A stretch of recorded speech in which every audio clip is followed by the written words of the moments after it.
उनको टाइगर हिल से लेकर के सारे इंपॉर्टेंट पॉइंट से उनको हरा करके उनको हटाया था।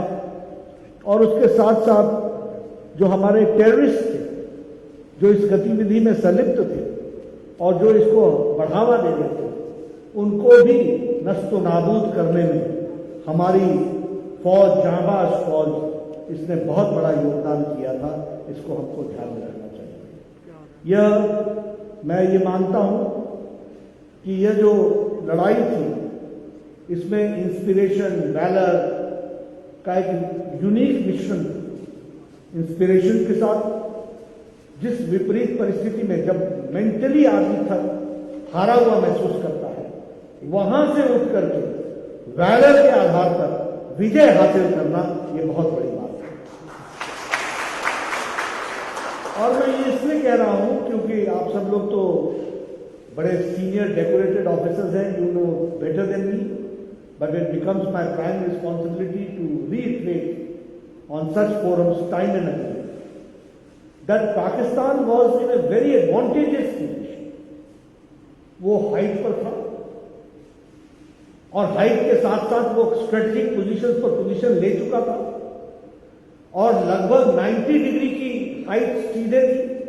इस 90 डिग्री की हाइट को चढ़ना कोई आसान खेल नहीं था और आसान खेल क्या, उस बावल में वहां खड़ा होना भी मुश्किल था।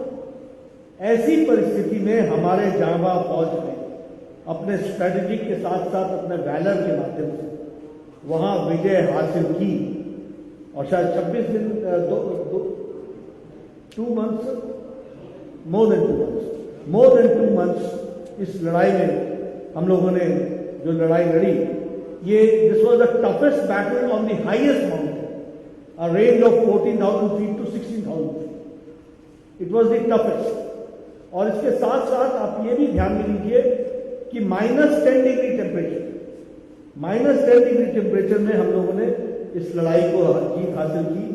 मैं ये महसूस करता हूं कि आने वाले समय में हमें, हमारी जनरेशन इस बात को याद रखेगी कि हमारे बॉर्डर की सिक्योरिटी और हमारी सिक्योरिटी, इस देश की सिक्योरिटी किस तरीके से हमारी फौज ने, हमारे सोल्जर्स ने, हमारे ऑफिसर्स ने अपने जान को जोखिम में डाल करके किया है। भारत सदा उनको याद करता रहेगा, यह मैं बोलना चाहता हूं। हम तो इसको हर साल मनाते ही हैं, लेकिन हाँ, हम इस बात को भी आपको याद दिलाना चाहते हैं कि जब ये लड़ाई फौज बॉर्डर पर लड़ रही थी, तो पॉलिटिकल लीडरशिप इंटरनेशनल एरेना पर लड़ा और उसमें भी बहुत सही और तगड़ा संदेश दिया। आपको याद होगा कि नवाज शरीफ साहब बिल क्लिंटन के पास गए, उन्होंने कहा कि इंटरवेंशन करो, इसके बीच में बीच बिचाव होना चाहिए। और ऐसा नहीं था, उस समय बहुत से संदेश भी आए थे, बहुत से सिग्नल्स भी आए थे, बहुत सी बातचीत भी हुई थी। लेकिन अटल जी ने कहा था कि मैं पहले तो अमेरिका जाने की बात को उन्होंने इनकार किया था, लेकिन साहब ने कहा था कि भारत कोई भी युद्ध में विराम नहीं करेगा जब तक कि पाकिस्तान को हम पछाड़ करके अपने बॉर्डर को सिक्योर करने और आज मैं खुशी के साथ और गौरव के साथ ये कह सकता हूं कि प्रधानमंत्री मोदी जी ने उसी विचार को लेकर के आज दिन तक जीरो टॉलरेंस ऑफ इंट्रूजन, इसको मानते हुए आदरणीय मोदी जी ने भी इसको पूरा किया है और फौज के मोराल को बनाए रखा है हर दृष्टि से, हर कार्यक्रम के माध्यम से। हम सब जानते हैं कि उनका लगाव फौज के प्रति और भारत की सुरक्षा के प्रति कितना है। उनकी हर दिवाली कहीं न कहीं बॉर्डर पर बनती है, हमारे फौज के अफसरों के साथ, हमारे फौज के सोल्जर्स के साथ, उनके साथ बनती है। एक बार नहीं, अनेकों बार, फिर चाहे वो अरुणाचल प्रदेश का बॉर्डर हो, फिर चाहे वो हिमाचल प्रदेश का बॉर्डर हो, फिर चाहे वो उत्तरांचल का बॉर्डर हो, फिर वो लेह लद्दाख का बॉर्डर हो, किसी न किसी बॉर्डर पर प्रधानमंत्री जी हमें हमेशा दीपावली के अवसर पर देखते हैं। यह संदेश है कि जो हमारे बॉर्डर पर रक्षा कर रहे होते हैं, दीपावली के उत्सव पर भी हमारे प्रहरी के रूप में खड़े होते हैं, उनके साथ भारत का प्रधानमंत्री खड़ा होता है। इस बात को हमको देखना चाहिए। अभी भी हमने देखा कि ये जो लद्दाख स्टैंड ऑफ है, इसमें प्रधानमंत्री जी खुद थे, उन्होंने सारा दिन लगाया, मीटिंग्स भी ली, हमारे फौजी भाइयों के साथ उनकी हौसला अफजाई भी की और साथ ही साथ जो हमारे घायल सेनानी थे उनका भी हालचाल पूछते हुए, यानी भारत का प्रधानमंत्री यानी 130 करोड़ देश उनके नेतृत्व में फौज के साथ खड़ा है, इस बात का संदेश उसमें से जाता है।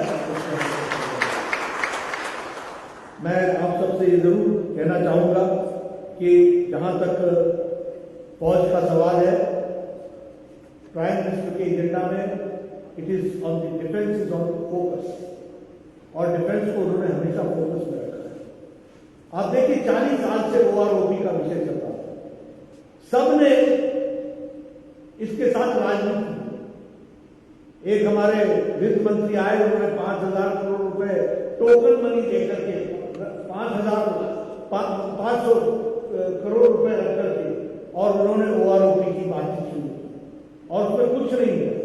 लेकिन आप उन्होंने प्रधानमंत्री जी को 2014 में भरपूर समर्थन दिया और हम ये गौरव के साथ कह सकते हैं कि OROP को पूरा का पूरा मानने का काम प्रधानमंत्री मोदी जी ने किया और 30,000 करोड़ रुपए देकर सारे कोई भी देश वापस नहीं रहा, इस तरीके की व्यवस्था की। आपको पता है आज के दिन विजय कारगिल दिवस है, मैं कुछ कहना नहीं चाहता, लेकिन हाँ, एक हमारे भारत के डिफेंस मिनिस्टर हुए जिन्होंने पार्लियामेंट में कहा कि as far as infrastructure is concern we are lagging behind. हमारे UPA की सरकार के दौरान एंटोनी साहब ने कहा we are lagging behind, and you see defence is not a situation where one day you can do everything, we should know the reality, और reality में हम पीछे। और आपको मालूम है कि स्कैंडल्स पे स्कैंडल्स होते चले गए, परचेजेस नहीं हुए, न पॉलिटिकल विल था और न ही कोई वो एक्यूमेंट था कि उसको कर सके। लेकिन आज हम ये गौरव के साथ कह सकते हैं कि प्रधानमंत्री मोदी जी के आने के बाद 36 राफेल फाइटर्स आ गए, उनकी व्यवस्था हो गई, 28 अपैचे हेलीकॉप्टर्स आ गए, उसी तरीके से 15 चिनूक चॉपर्स आ गए, टेस्टिंग हो गई एंटी सैटेलाइट्स की, और इंडिजिनस बुलेट प्रूफ जैकेट अब भारत में पैदा हो रहे हैं और भारत एक्सपोर्ट कर रहा है। यह बदलती तस्वीर का नतीजा है। उसी तरीके से इनहैंस हमारे मार्टियर्स के वॉर्ड्स को स्कॉलरशिप किया गया, यानी हर तरीके से चिंता की गई कि फौज को फोकस में रख करके जो हमारे प्रहरी हैं, जो हम यहाँ पर आज स्वाधीनता में अपनी सांस ले रहे हैं और आजादी से जीवन बसर कर रहे हैं, इसका कारण है कि हमारी फौज जहां कोस्टल बेल्ट को पूरा का पूरा रक्षा कर रही है, वहीं ऊपरी भाग को भी और सारे तरफ से इसकी रक्षा कर रही है, बॉर्डर की रक्षा कर रही है, तभी यह संभव हो पाया है। यह हम आपके साथ शेयर करना चाहते हैं। इसी के साथ साथ मैं यह भी आपको बताना चाहता हूं कि UPA के टाइम में लगभग 72 प्रोजेक्ट्स बॉर्डर के लिए और किसी पर काम नहीं हुआ। आज मैं बड़े गौरव के साथ कह सकता हूं कि all 72 projects are nearly completion, nearly completion. ये हमारे कई लोगों को, विरोधियों को डर, दूसरे देशों को चिंता क्यों होती? क्योंकि बॉर्डर रोड सारे कंप्लीट हो गए, सारे टनल्स बन गए, सारे ब्रिजेस बन गए। अब हम दिनों में, मतलब चंद घंटों में सारे का सारे सामग्री फौज की पहुंचा सकते हैं, यह व्यवस्था की गई है। और प्रोजेक्ट लगभग 2008 से लेकर 2014 के बीच में 3,610 किलोमीटर की सड़कें बनी और 2014 से लेकर के 2020 तक 4,764 roads have been completed, where पूरी की पूरी आर्मी अपनी मशीनरी के साथ उस बॉर्डर के माध्यम से एकदम बॉर्डर पर पहुंच सकती है, यह व्यवस्था की गई है। तो यह प्रधानमंत्री की सोच है जिसके कारण ये सब हो पाया है।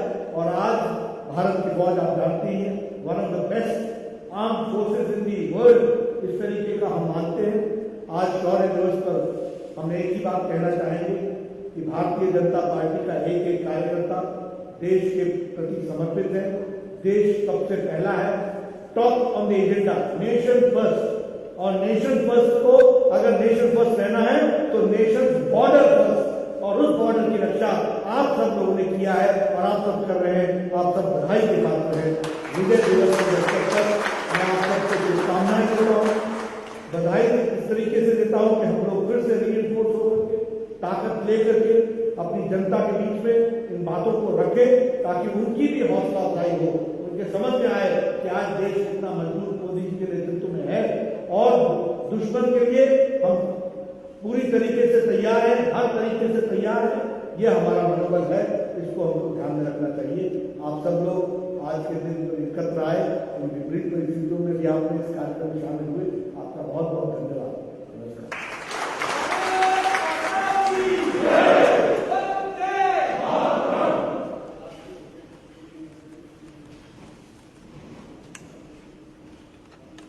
Thank you very much, sir, for your inspiring address and go a long way inspiring our veterans and of course the youth of the country as well. Now I request Veteran Warrant Officer Manoj Kumar, Air Force, to give a vote of thanks.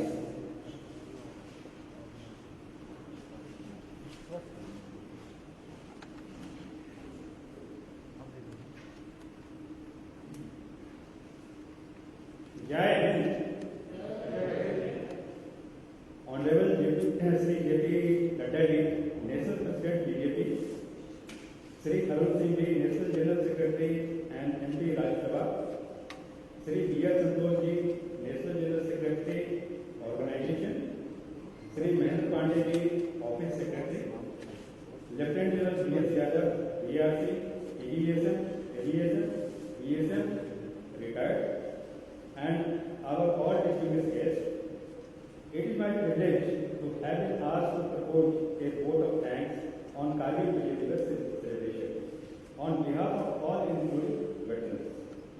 I extend my deep gratitude and sincere thanks to all distinguished dignitaries, guests and colleagues for sparing their valuable time to pay the tribute to Kargil martyrs and remember their sacrifice for the country. I would like to thank all the BJP Central Office staff, media person, media cell, IT staff, security staff, housekeeping staff. Without them, this program would not be organized and get successful. I would also thank to all my veterans colleagues and especially Major General M. Srivastava, ESN Bar retired, the program organizer, who conceptualized and guided all along. Last but not least, I can say, attending the program in spite of logistic problem due to COVID pandemic in Delhi itself is very challenging. Yet, you all have joined. Once again, I thank all of you. Now, I would kindly request all of you to stand up for our national anthem.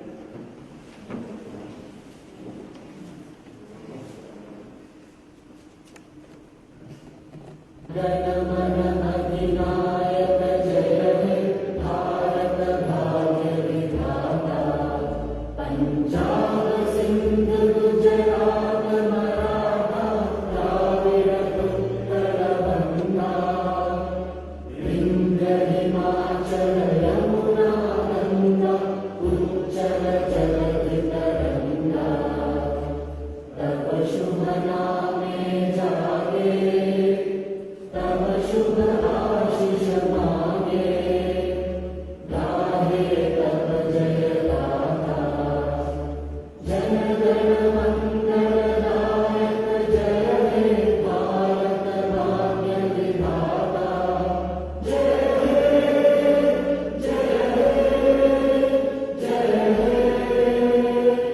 जय जय जय जय